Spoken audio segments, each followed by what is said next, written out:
Hello chess enthusiasts and all my channel followers. Today, we're going to explore two fascinating chess openings, Blackburn's and Blackguard King Gambit. These openings have been a part of chess history for centuries and have evolved over time to become essential tools in the hands of skilled players. In this video, we'll delve into their strategic significance and how they are employed in modern chess games. We'll also discuss the advantages and disadvantages of using these openings and share some notable games or players who have successfully employed them. Whether you're a beginner looking to expand your chess knowledge or an experienced player seeking to improve your game, this video will provide valuable insights into the world of Blackburn's and Blackguard King Gambit. So, let's get started and explore these exciting chess openings together. Stories began.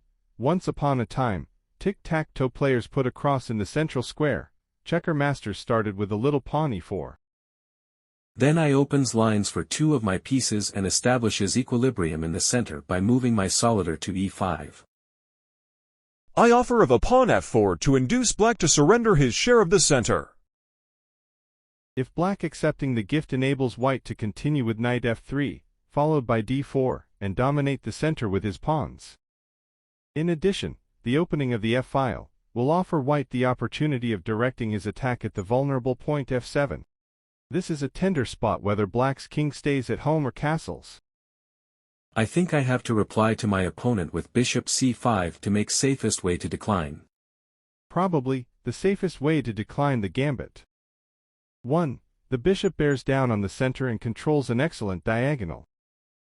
2. The bishop supplements the pawn's attack on d4 and prevents white from moving his d-pawn to d4.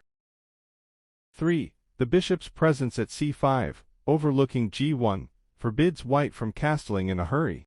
I initially considered capturing black's e5 pawn, but upon further analysis and visualization of potential consequences, I opted for development by playing knight c3 instead. Can someone explain why Blackburn decided against taking e5 pawn? Take a moment to think about it, and give your own suggestions on comment section. Also please consider factors such as piece development, tactical complications, or long-term strategy. I hope you tried well. Let's look at the reason behind it. The reason why white avoided taking e5 pawn was due to black's deadly reply queen h4 move, leading to two inescapable consequences. Firstly, if pawn g3 is played by white and black captures with their queen on e4, then they would win a rook from white. Secondly, if king moves back towards square e2, then black has an opportunity for checkmate as queen takes over at square d for pound. Oh shit. This game is bullshit.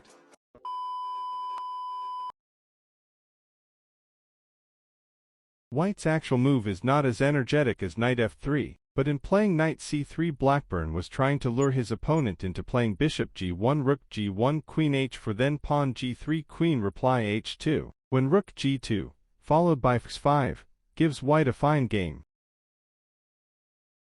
Black continues mustering his forces on the field of action by forcing his knight to c6. In the fight for control of the center, his knight does its share by exerting pressure on the squares e5 and d4. I ordered my knight to f3 to decline, and threat black's queen potential on h4 also to protect my vulnerable f4. The text move puts an end to the possibility of being bothered by a queen check and revives the threat of winning the e-pawn. Oh my god, I have under attack on my e5, I have to take it. This is a poor move counts. 1. He wastes time capturing a pawn which he cannot retain, and 2. He permits white to seize the center next move, which forces a retreat by his bishop, and a consequent loss of time.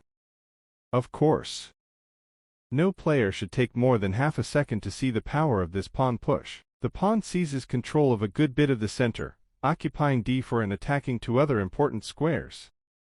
Dislodges the bishop from its strong position, and uncovers an attack by his own c1 bishop on the f4 pawn.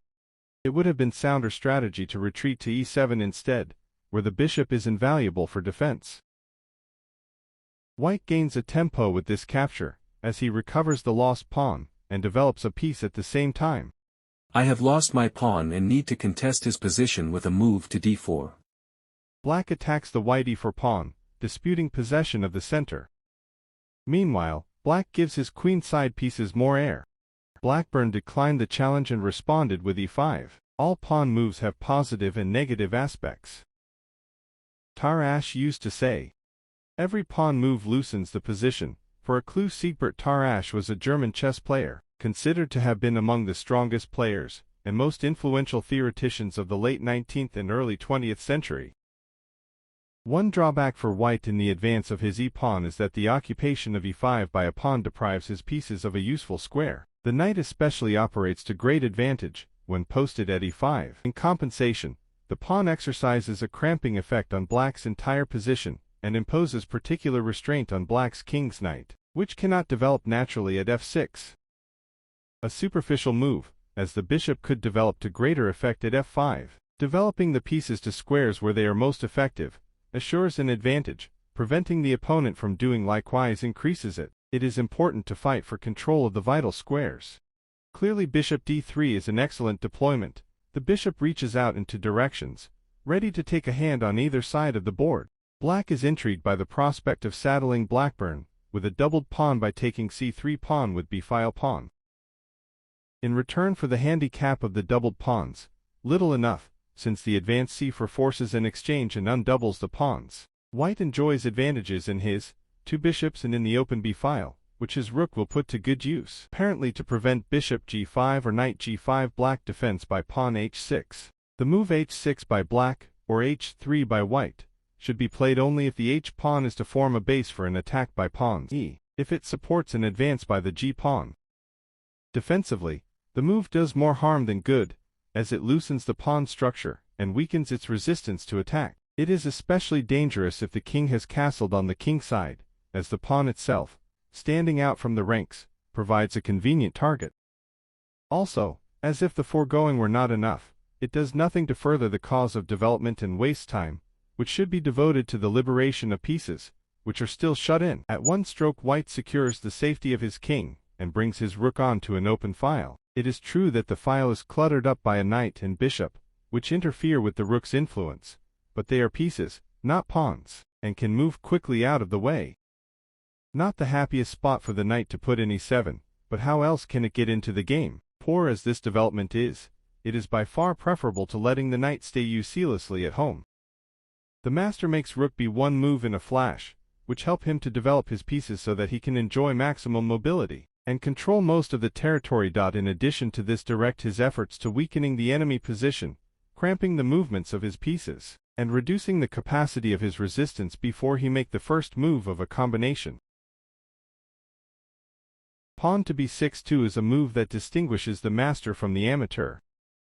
How easy it is to advance the pawn, safeguard it from attack, and let the rook bite on granite. Obvious as this defense is, no top-ranking player would rush to adopt it. He would try to avoid disturbing the pawn formation, and consider instead such alternatives as rook b8 or queen c8. After the actual move, the light squares on black's queen side have been weakened. More to the point, the advance of the pawn deprives the c6 knight of solid support, a circumstance that white will exploit in his forthcoming attack on the king, away over at the other side of the board. The queen leaves the first rank with queen to d2 to enable the rooks to get in touch with each other. He may wish to increase the pressure on an open file by doubling on it, or otherwise work in concert. Black castle king side, walking right into the teeth of the storm. Before making a move that suggests itself so readily, black might have asked himself, how can I exploit white's one weakness, the doubled pawns on the c-file? He might then have hit upon knight f5, with the object of swinging the knight to c4. There it blockades the doubled pawn, interferes with the free movement of white's pieces, and in general sticks like a bone in the throat. White could capture the knight, but then he parts with one of his valuable bishops, and as a result of the exchange his pawn position would be inferior to black's. Finally, black could then anchor one of his pieces to great effect on d5, a square from which it could never be evicted by pawns. Blackburn must have snatched this pawn up at lightning speed to h6. At the price of a bishop, he immediately gets to pawns as material return, demolishes the barricade of pawns near the king. Then, Blanchard's g-pawn take h6 because he was thinking to not lost his castle. Let us see what white's return is for the piece that he sacrificed. 1. He has two pawns and tangible assets. 2. His queen is powerfully placed in enemy territory, threatening mate on the move. 3. He has a strong attack in prospect, starting with knight g5. If more help is needed, he can call up the reserves, after knight g5, by rook f3, followed by g3. Knight g6, was there any other defense? Let's look at the possible response of black. The first defense is knight f5, to interfere with the action of the bishop. Then bishop capture f5, queen c6 picks up the unprotected knight on the queen side, a consequence of black's instinctive advance of his b-pawn. The second possible defense for black is bishop f5, then queen capture the c6 naked knight, and again white scoops up the unfortunate knight. And the last not the bad defensive technique, is f5, which leaves black's bishop to take queen.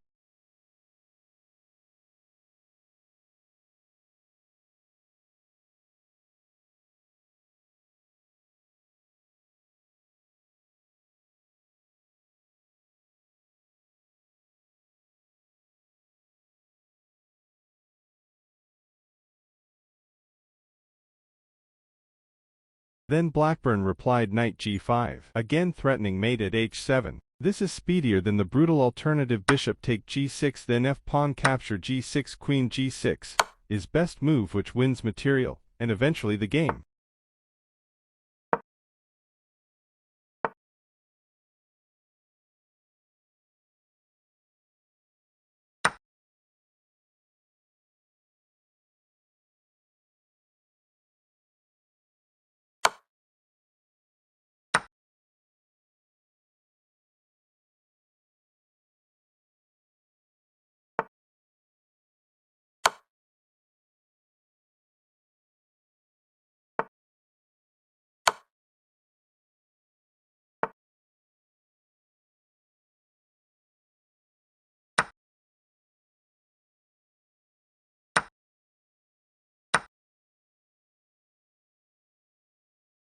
Blanchard's rook moved to e8 file. The rook provides the king with a flight square.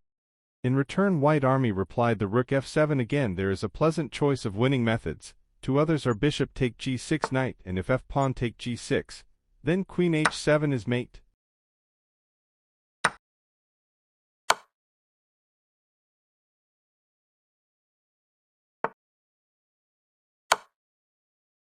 And the second choice for white is knight h7, followed by f6 and a quick mate. The move actually made nails down the king, and renews the threat of mate on the move.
Blanchard was still continue his resilience to not lost the game by capturing the rook with bishop f7.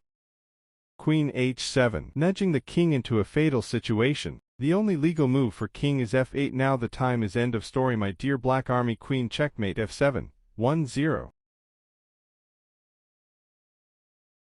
Thank you all for watching my video on Blackburn and Blanchard King Gambit. I hope you found the information easy to understand and interesting. If you have any more questions, or would like to learn more about these topics, please check out my other videos or leave a comment below. I appreciate your support and can't wait to share more exciting content with you in the future. Don't forget to subscribe to my channel for more videos like this. And please share this video with your friends and family to help me grow my community. If you enjoyed this video, please give it a like, as it helps me to continue creating high-quality content for you. Thank you again for watching. And I'll come with new topic on tic-tac-toe versus chess till my upcoming video. Have a nice time. Goodbye.